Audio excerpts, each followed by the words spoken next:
What is going on, everybody? I am Rob Westerman, the third of GBP Daily, and thank you for tuning in to the Rob Westerman Show. You can find me all over social media at GBP Daily, and if you are not already, please subscribe to the YouTube channel. I would greatly appreciate that. It is Saturday, January 4th, and we are just under 24 hours from Packers-Bears, Lambeau Field. A little bit on the line tomorrow to determine what seed we will get for the playoffs. And not only will our game play into it, we'll need some help from Mike McCarthy's Cowboys against the Commanders if we want to be the sixth seed. We need to win, and the Cowboys need to win. Otherwise, we will be the seventh overall seed in the playoffs, and we'll be heading to Philadelphia to play the Eagles in the wild card round. If we do head out to Philly, Jalen Hurts still has not cleared concussion protocol. I saw Ryan Wood post this the other day.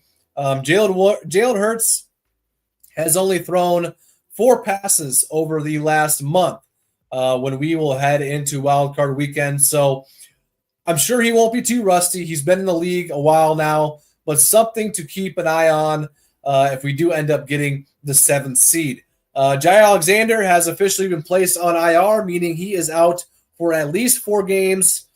If the Packers make it to the Super Bowl, that would be the first game that he would be eligible to return. A bummer situation all around. Stinks for Jair. Stinks for our defense. Hopefully we can make it to New Orleans and he can have a chance to come back. One other note here. Marshawn Lloyd has been moved from the non-football injury list to injured reserve, and his season is over. An underwhelming rookie season for him as it was full of injuries and an appendix removal. We didn't see him pretty much at all. So it'll end up being a redshirt year for him. And hopefully by OTAs and minicamp this spring, he'll be ready to go. Without further ado, let's hop into the comment section here. See what the vibe is on the eve of Packers-Bears. And as always, if you want to be a part of the show, give me a call on the Nicolet Law hotline. Number is on the screen, 319-242-2332. Would love to hear from you. You got a Packers question, you got a Packers comment, give me a call. Taking your calls now. Would appreciate you chiming in. Absolutely. Isaac, how are we looking on injuries? Isaac, thank you for asking. Christian Watson and Brenton Cox Jr. are both questionable. Quay Walker, Evan Williams, Andre Dillard, and Zane Anderson are all out for tomorrow. I would be surprised if we saw Christian Watson and Brenton Cox Jr. tomorrow. I felt like this was a game, and this week in general was sort of one of those games where if anybody's dealing with anything, if they're banged up at all, like these guys are, they probably would not play. But we will have to wait until 10:30 tomorrow morning, Lambeau time, to see officially if they will be playing or not. Phil, this just in. The Bears still suck 24-10 tomorrow. Sound good, buddy? That sounds pretty good. Yeah, I'd like to see 24-10. I'd like to see a win, of course. We need a win, and the Cowboys need to win. And we'll get the 6th seed, and we'll be heading to either LA to play the Rams or Tampa Bay to play the Bucks. So 24-10 sounds good to me. Thank you, Phil. My man Rakeem's in the house. Seeing Jair on injured reserve hurts. It makes me worry about his future on the Packers. I don't want to see him walk. Rakeem, yeah, he's been one of my favorite players ever since we drafted him. His future is definitely up in the air. I know the Packers owe him a lot of money, regardless of if he stays next year or not. So just based off of his injury history, it's hard to imagine that the Packers will bring him back.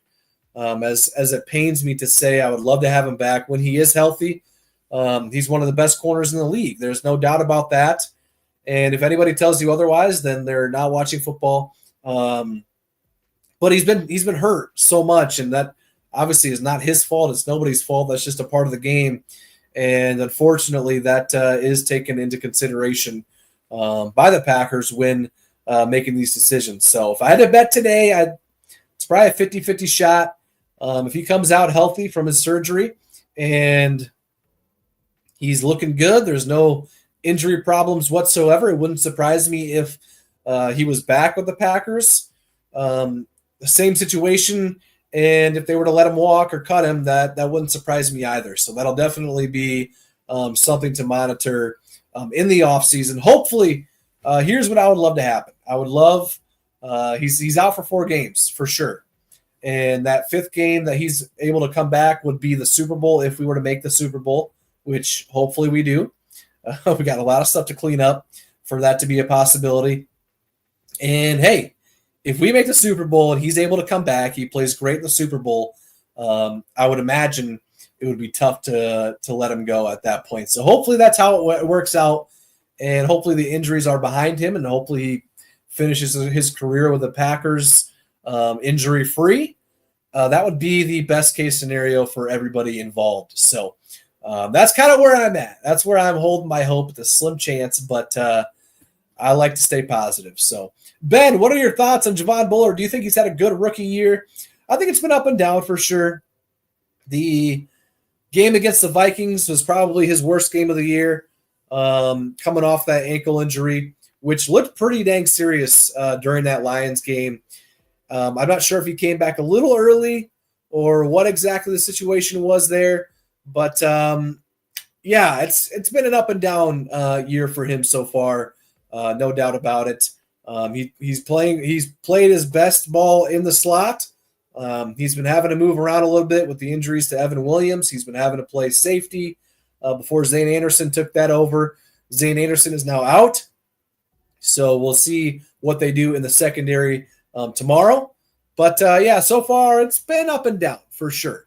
So thank you, Ben, for hopping on. Appreciate you, my man. Mason, think we have a decent shot at getting the 6th seed. I would rather play the Rams or Bucks compared to the Eagles. I think there's a chance for sure. We've got to win, and the Cowboys have to beat the Commanders tomorrow. So the Commanders barely beat the Saints the week before we played them. I think they won by 1. It came down to a 2-point conversion by the Saints that they did not get in the final moments of that game, and the Commanders ended up coming out on top. So you never know, but however, I do not expect them to beat, or I do not expect them to drop this one tomorrow against the Cowboys. They obviously don't have Dak Prescott, no CeeDee Lamb. I think the Commanders will win. So I also don't mind heading out to Philly to start off the playoffs. They're resting their guys this weekend, and as I talked about earlier, Jalen Hurts has pretty much not played over the last few weeks due to his concussion. So, yeah, I don't know. They will be a little rusty, and we have to at some point beat a good to great team anyways. So why not start off by doing so right away to hopefully kickstart a run in the postseason. So thank you, Mason, for hopping in. Let's get the fact of the day rolling, shall we? It is a good one, and it's very fitting for tomorrow. It's time for your Green Bay Packers Fact of the Day. Brought to you by TickPick. TickPick guarantees to have the lowest prices on Packers tickets. If you find cheaper tickets elsewhere, TickPick will give you 110% of your money back. If you want $20 off your next ticket order, use code Packers20 at checkout. That's Packers20. This promo code can only be used in the app, so make sure to download the TickPick app today. All right, your fact of the day. It's a good one. I told you. Kenny Clark has a record of 16-0 against the Bears, which is just crazy. He did miss the game that we lost to them back in 2018, but yes, Kenny Clark has never lost to the Bears when he is playing. Just another one of those domination stats that we get to talk about when it comes to Packers-Bears. So shout out to Kenny Clark, and I hope we can make it to 17-0 tomorrow. And shout out to TickPick for partnering up with myself. I'm going to use them for the Packers-Cardinals game back in October. I use them for the Packers-Dolphins game on Thanksgiving night. They put their money where their mouth is. They guarantee the cheapest Packers tickets on the market. And if you find cheaper tickets elsewhere, they will give you 110% of your money back. Download the TickPick app. Use the code Packers20 for $20 off your order. What else we got going on here? Baylor. Josh Jacobs over or under 88 rushing yards. Baylor, I have a feeling that this is a betting question, and I hate to break it to you, but yours truly is not a betting guy at all, really. I don't sports bet, which is probably good for my finances. But I'm going to say under because Josh Jacobs talked about this after practice the other day, saying he was not expecting to have a huge load this weekend. He said he for sure wasn't going to be carrying the football 30 times. So I don't think we're going to see a ton out of Josh Jacobs tomorrow. I expect that Emmanuel Wilson and Chris Brooks will get the majority of the reps after the first few drives. So hit the under on that one, Baylor, and thank me later. I'll share some of the profits with you if you don't mind.